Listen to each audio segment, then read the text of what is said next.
Hello friends, নমস্কার everyone, নমস্কার। দেখুন আজকে আমি বানাবো টমেটো পটল পোস্ত। তো আমি প্রথমে টমেটো কিছুটা কেটে নিয়েছি, এটা একটু ধুয়ে নেব। আর এখানে আলু পটল কেটে নিয়েছি ফ্রেন্ডস, পটল আর আলু দুটো আর পটল পিসেস করে নিয়েছি। এগুলো আলু পটল কেটে নিয়েছি, ধুয়ে নিয়ে আগে খোসা তুলে তারপরে ধুয়েছি, তারপরে কেটে নিয়েছি। আর এটা হচ্ছে ফ্রেন্ড পোস্ত, এটা হচ্ছে পোস্ত। এটা বেটে নেবো শিলনোড়ায়। এটার সঙ্গে দুটো তিনটে কাঁচা লঙ্কা দেবো। এই যে কাঁচা লঙ্কা দিয়ে পোস্তটা বেটে নেবো। এটা 4 চামচ পোস্ত। পপি সিড বলে এটাকে, পোস্ত। টমেটো পটল পোস্ত বানাবো ফ্রেন্ডস। হ্যালো ফ্রেন্ডস, দেখুন আমি পটলটাকে ভেজে নিচ্ছি সুন্দর করে।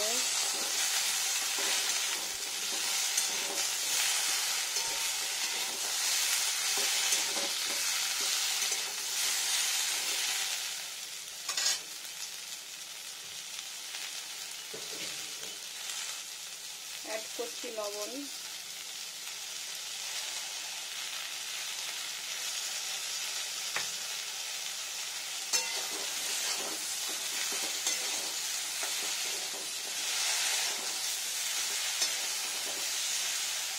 দেখুন ফ্রেন্ডস, এখানে আমি শিলনোড়া দিয়ে পোস্তটা পিষে নিচ্ছি।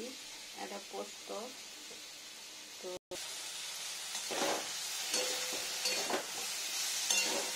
পটলটা ভাজা হয়ে গেছে।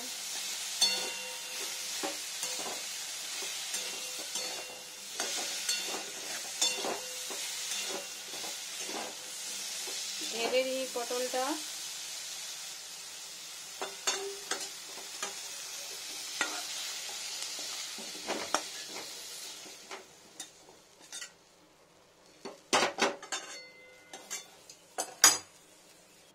দেখুন ফ্রেন্ডস, কড়াইটা কত পুড়েছে আমার। হ্যালো ফ্রেন্ডস, দেখুন এবার আমি দিয়ে নেবো সর্ষের তেল। ওটা সাদা তেল দিয়ে ভাজলাম পটলটাকে, এটা সর্ষের তেল কম পরিমাণ। এবার দেবো 5 ফোড়ন। এটা 5 ফোড়ন একটু বেশি দেবেন, 5 ফোড়ন।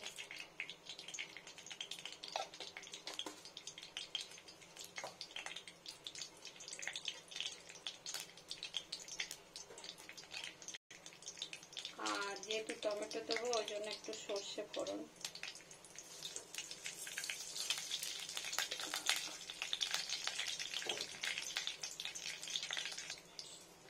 এটা হচ্ছে শুকনো লঙ্কা। ফ্রেন্ডস, পুরো রান্নাটা নিরামিষ রান্না, তো ওই জন্য এত সব করতে হচ্ছে।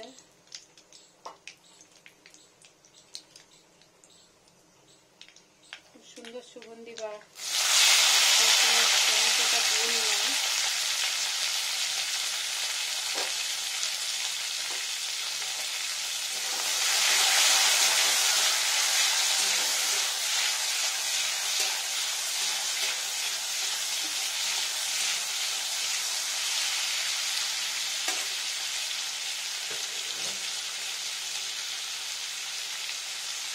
মিষ্টি লবণ টমেটোর পরিমাণ।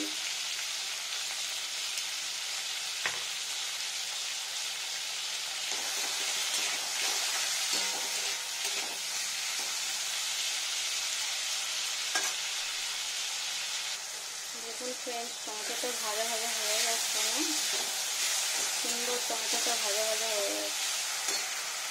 আলু পটলটা দিয়ে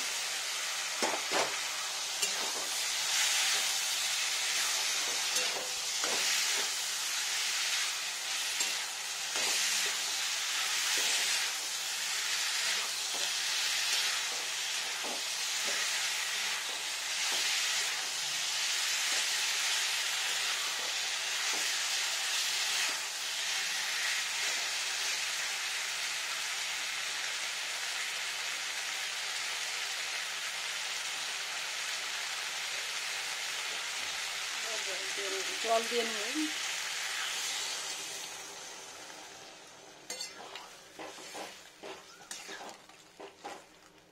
একটু ছলা করবো না।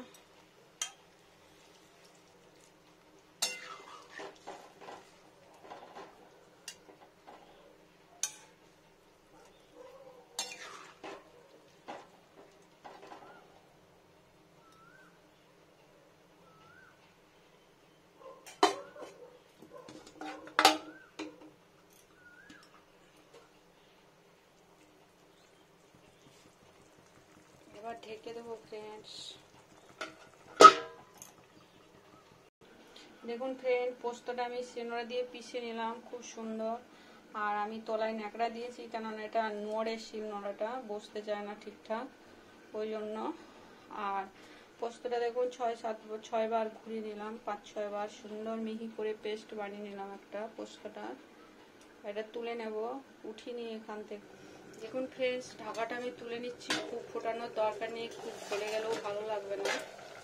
তো মোটামুটি সেদ্ধ হয়ে গেলে সুন্দর টেস্টিটা হয়ে যাবে। খুলে নিই ঢাকাটা, ছিটেছে অনেক দিকে। সুন্দর দেখে নিই পোস্তটা, পটলটা সেদ্ধ হয়ে গেছে। এটা গোটাই হয়ে গেছিল, কাটেই নেই। একটা আলুটা সেদ্ধ হয়ে গেলে ফ্রেন্ডস সুন্দর। একটু তলা দিয়ে দিই।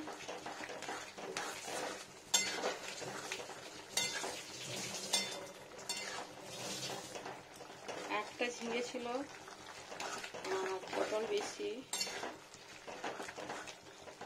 আর পোস্ততে আমরা হলুদ দিই না ফ্রেন্ডস, সাদা পোস্তই খাই, কোনো অবস্থাতেই হলুদ দিই না। এটা হয়ে গেল। তেলটা সাইডে একটু স্লো করে দিই গ্যাসটা।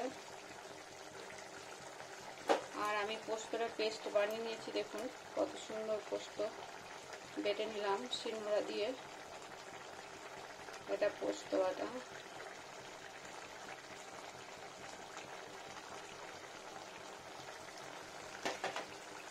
আঁচটা স্লো করে দিয়েছি, স্লো স্লো স্লো, একদম স্লো। দেখুন ফ্রেন্ডস, সুন্দর ঘোলা হয়ে এসছে। এবার আমি পোস্তটাকে ঢেলে নেব, আর ফুটাবো না। পোস্তটাকে দিয়ে নিলাম, কাঁচা লঙ্কা দেওয়া। গ্যাসটা বন্ধ করে দিই। এটাই সিস্টেম, আমরা এইভাবেই বানাই।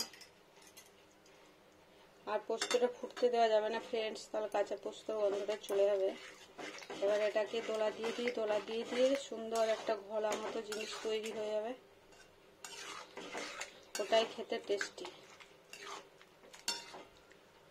দেখুন ফ্রেন্ডস, কত সুন্দর হয়ে গেল।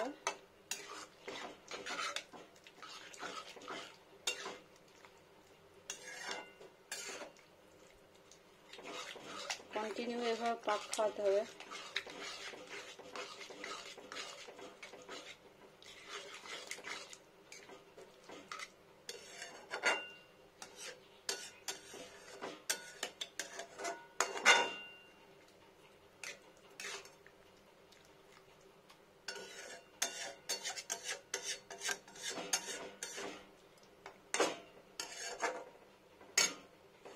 হয়ে গেল,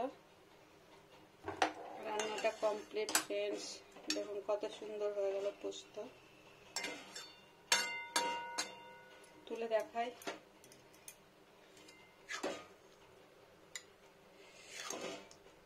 গরম গরম, ঠান্ডা ঠান্ডা, সবই ভালো। এটা ভাত দিয়ে খেতে প্রচন্ড ভালো লাগে। আর একদম নিরামিষ পোস্ত ফ্রেন্ডস, দেখুন কত সুন্দর হয়ে গেল।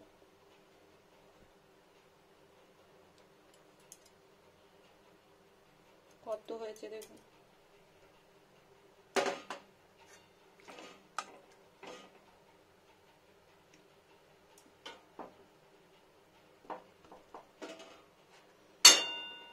By friends, everyone, bye bye. সবাই ভালো থাকুন, সুস্থ থাকুন।